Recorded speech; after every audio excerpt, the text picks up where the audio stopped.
So hello and welcome to the video, and welcome to Cairo. I spent a couple of days in Cairo in November and wanted to share some of my thoughts and experiences from travelling to this great city.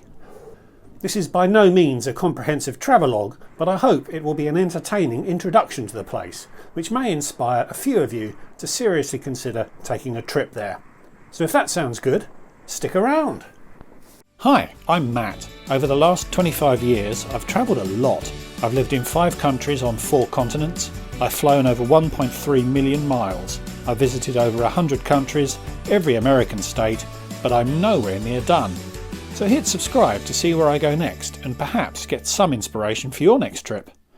As Josh Cahill said when he landed in Cairo in a recent video, the airport doesn't provide a great first impression for people arriving into Cairo.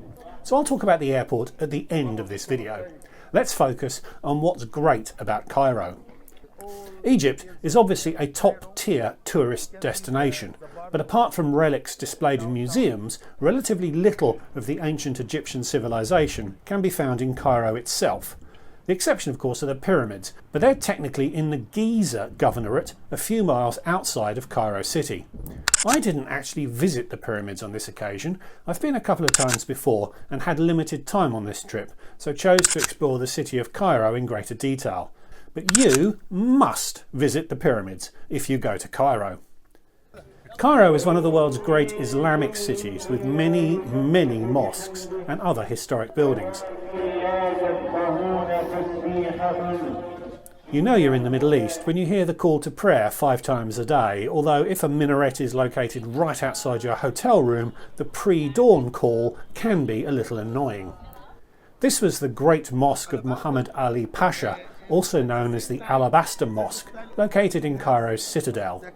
I'm not a religious man, but I always enjoy the calm and tranquility you find when visiting mosques. Don't be intimidated about visiting a mosque if it's not your religion. Any mosque that is open to tourists will make the protocol of a visit very obvious. Cairo is also a developing city, so you'll see, hear and smell some unfamiliar things, but that's the joy of travelling, right? I made a video offering some tips for travelling in challenging territories, so I'll not repeat that content here, but if you retain an appropriate level of caution, as well as being sceptical about what you hear from people trying to sell you something, you'll find people are friendly, welcoming, and are just as interested in talking to you as you are in talking to them. Islam arrived in Egypt in the 7th century, prior to which Cairo had been a Roman and then a Christian city, and there's a very interesting Coptic Christian quarter containing lots of old churches. The most famous is the Hanging Church, which is built on top of an old Roman fortress, so is said to hang over the earlier building. It's not large, and even in the midst of a pandemic it was very busy, so as with most tourist attractions in Egypt, the earlier in the day you can visit, the better.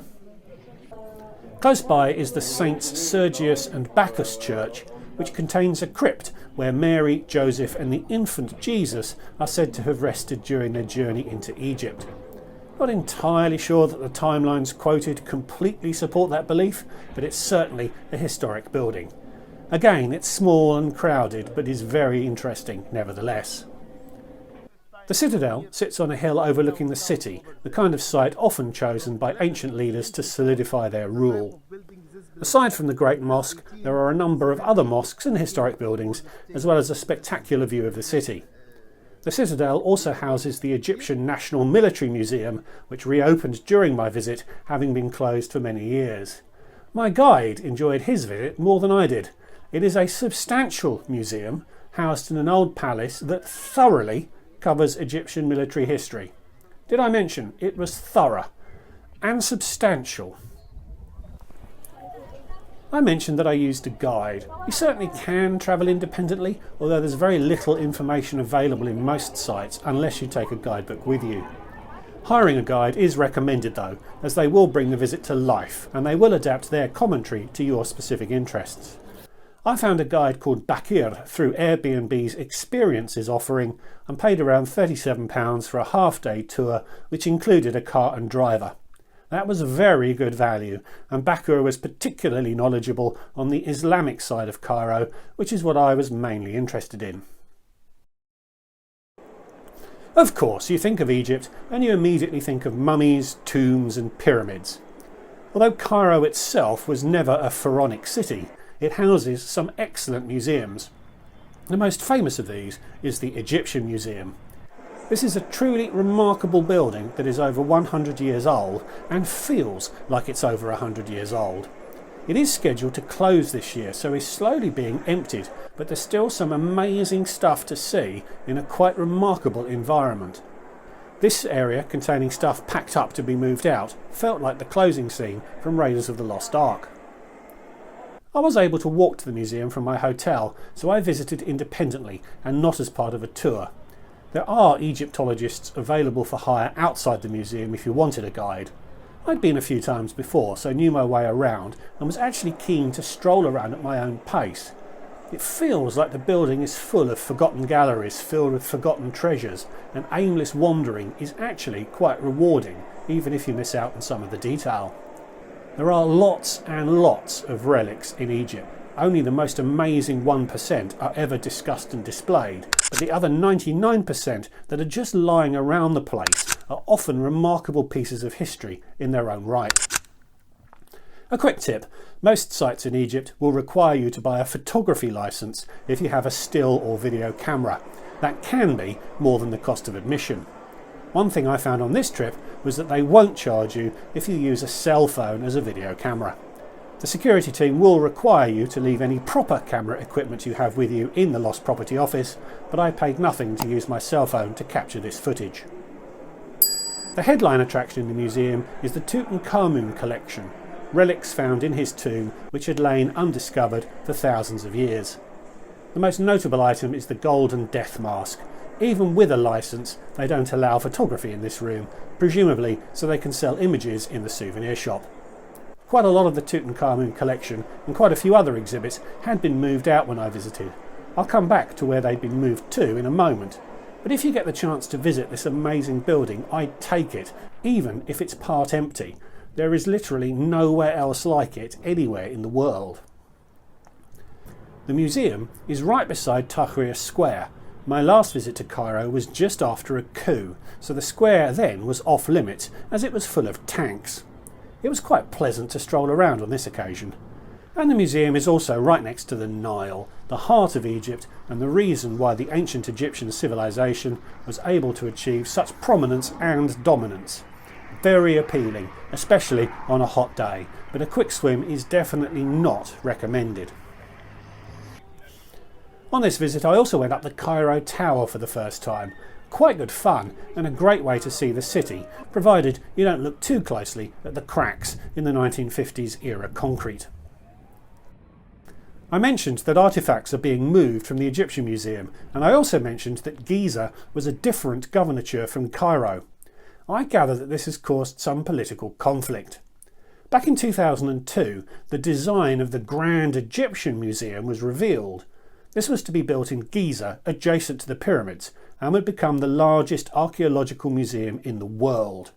20 years later, the museum is still not complete, although at certain times of year it is possible to visit.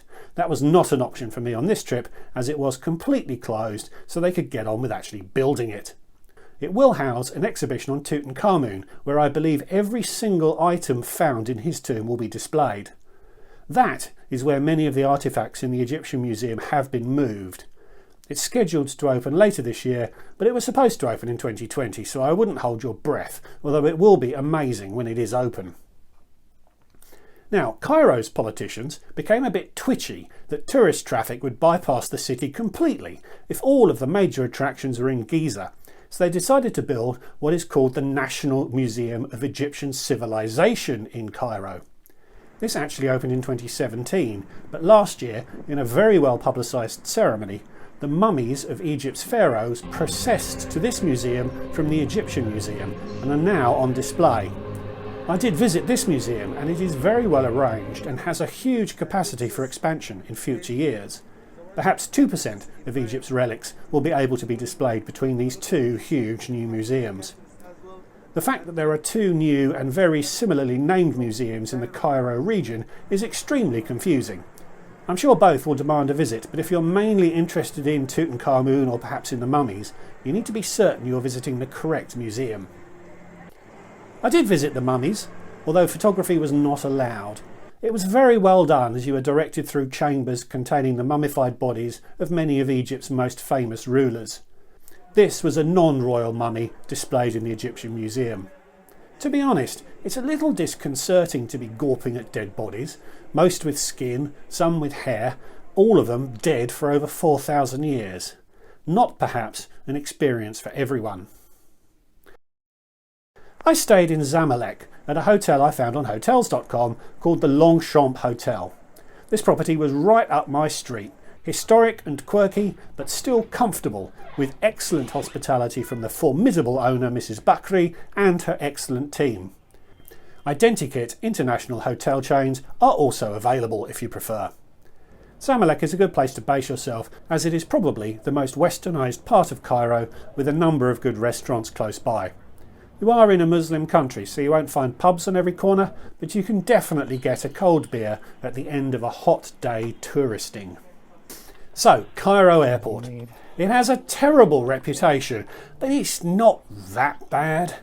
It's a bit bureaucratic. For example, you need a visa to get into Egypt. These days, it's easiest to get this online before you travel, but you can also buy one on arrival at one of a number of banking booths you'll come across before the immigration desks. At busy times, it can take a while to get to the front of the line, and queuing etiquette may not be perfectly observed, and you should have the exact fee to hand in US dollars to minimise the hassle. It's a revenue-raising exercise, so there's no risk that you'll not qualify for a visa, but I'd strongly recommend you buy one just before you go to save yourself the headache on arrival. I already had one when I arrived, so was the first person to reach the immigration desk. Another oddity is if you're being met. Some greeters will, somehow, be able to penetrate the security and will be standing with their placards well before immigration. Others, like the guy who met me, will be waiting outside the terminal. It's worth clarifying where anyone meeting you is likely to be. And it can be a bit of a scrum as you leave the terminal. It's well corralled, but if you do need a taxi, it's not huge fun finding one. Again, a pickup is best arranged before you arrive. And finally, if you decide to stay at Cairo Airport before or after a flight, you'll have two real options. The Novotel, which looks really close, and the Le Méridien, which is easily walkable from the terminal but costs twice as much. Pick the Le Méridien. I chose the Novotel and never will again. You can walk to the Novotel, although it's well over a kilometre, so if you do have any luggage or there's any heat, you'll want to take the courtesy bus, which needs to be scheduled. I messaged the Novotel through Hotels.com after I booked, and no response.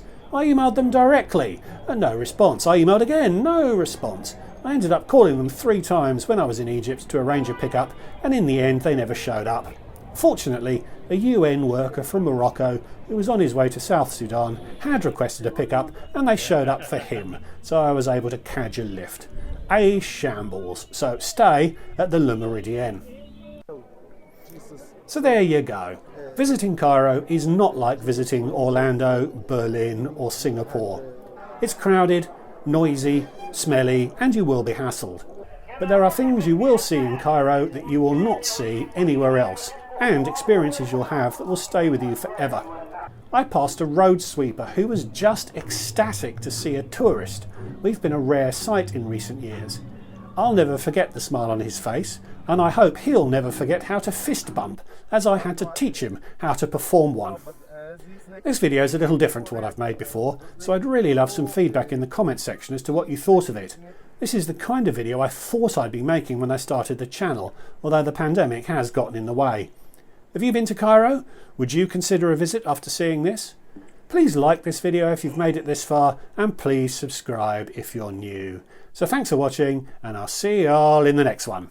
Goodbye.